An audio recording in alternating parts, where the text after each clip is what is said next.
ఎందుకు ఆ కక్ష రైతుల మీద? ఎందుకు మీకు వ్యవసాయం ఎరగా మీకు ఉంది నానుడి వ్యవసాయం అంటే సొద్దు దండగా అని.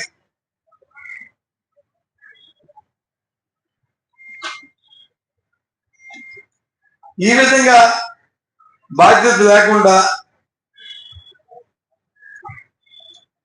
రైతులను ఇబ్బంది పెడుతున్న ఈ పరిస్థితి ఏమనంటే ఆ ప్రభుత్వాలు గత ప్రభుత్వాలతో ఎక్కడ రైతులకి ఏ రకంగా చూసినట్టు వస్తే మార్కెట్ ఇన్సూరెన్స్ పెట్టాం, సుమారు 3,000 కోట్ల రూపాయలు నిధులు పెట్టాం, ఇలాంటి కలాంటిలు వస్తే ఆదుకున్నాం.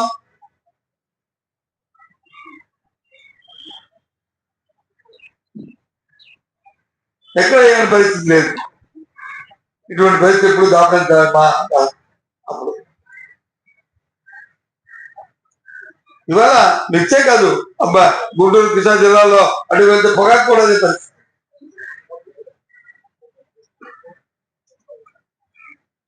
ఏది చూసుకుందా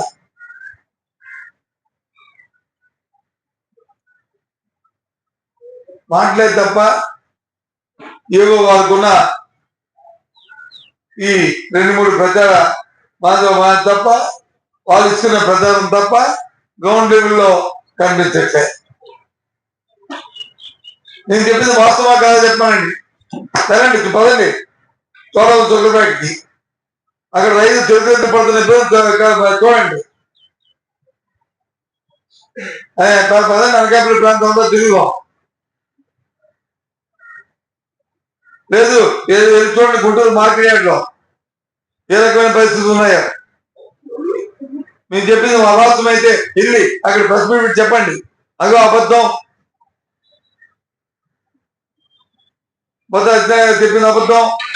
ఇదిగో మీ ఇన్ని వేల టన్నుల్ని మేము పర్చేజ్ చేశాం, క్వింటాల్ పర్చేజ్ చేశాం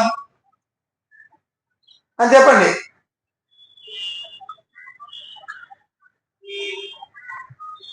అరటి పండుగ మద్దతు ధర లేదు, టమాటో పండితే టమాటోకి లేదు.